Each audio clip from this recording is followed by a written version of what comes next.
సదాశివ సమారంభాం వ్యాస శంకర మధ్యమాం అస్మదాచార్య పర్యంతాం వందే గురు పరంపరాం.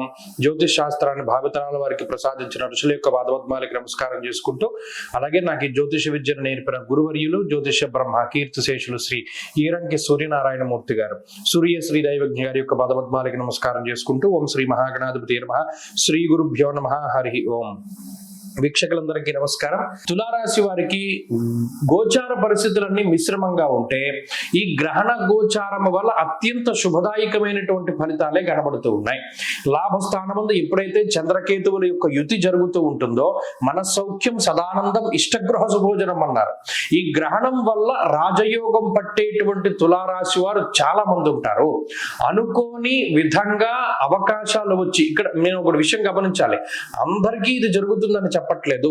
కొంతమంది తులారాశి వారికి మాత్రమే వారి వారి జాతకం రీత్యా అత్యంత శుభదాయకమైనటువంటి విపరీత రాజయోగాలు పట్టడానికి ఈ గ్రహస్థితి ఎక్కువ అవకాశాన్ని కల్పిస్తుంది. చాలా మంది మీరు ఎలా చెప్తున్నారు, మాకేం జరగట్లేదు అని అనుకోవచ్చు, కానీ ఇది అందరికీ వర్తించదు. కొంతమంది తులారాశి వారికి మాత్రమే. మరి మిగిలిన వాళ్ళందరికీ ఏంటండి అంటే ఇది కొంతలో కొంత పాజిటివ్ రిజల్ట్స్ ఇస్తుంది.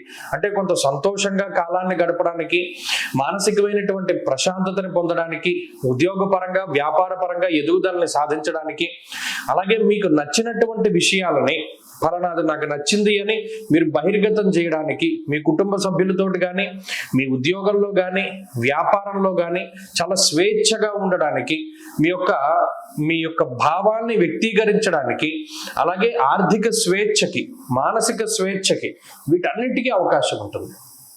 తులారాశి వారికి ఈ విధంగా ఈ గ్రహణం మంచి చేస్తుంది. నిజానికి గోచారంలో అంత మంచి పరిస్థితులు లేవు, కానీ అనుకోని విధంగా వచ్చినటువంటి ఈ గ్రహణ గోచారం యొక్క శుభ ఫలితం తులారాశి వారికి కలవడం ద్వారా వారికి ఈ వారంలో కొంత మంచి ఫలితాలను మనం ఆశించవచ్చును. అలాగే ఈ వారంలో ఉండేటువంటి ఆర్థిక విషయాలు, కుటుంబ సంబంధమైన విషయాలు, ఉద్యోగ విషయాలు, వ్యాపార విషయాలు అన్ని కూడా కొంత సానుకూలంగా ముందుకు సాగడానికి, గత వారాల్లో ఏదైనా ప్రతిబంధకాలు ఉంటే, గత వారాల్లో మిమ్మల్ని విభేదించేటువంటి వారు ఎవరైనా ఉంటే వారందరూ కూడా మరలా తిరిగి మిత్రులుగా మీతో మారి ఆ సఖ్యతని పొందడానికి, శత్రుత్వం తగ్గడానికి కూడా ఈ గ్రహస్థితి ఉపయోగపడుతుంది. కాబట్టి తులారాశి వారికి ఈ వారం పరిస్థితి గ్రహణ గోచార రీత్యా బాగున్నది. మీరు మరిన్ని శుభ ఫలితాలు పొందడానికి ఎక్కువగా ఈ రాశి వారు అమ్మవారికి సంబంధించినటువంటి ఆరాధన చేస్తూ ఉండడం చెప్పదగినటువంటి సూచన. ఈ వారంలో కలిసి వచ్చేటువంటి రోజు సోమవారంగా చెప్పవచ్చును. అదృష్ట సంఖ్య 5, అదృష్ట వర్ణము తెలుపు. తదుపరి వృశ్చిక రాశి.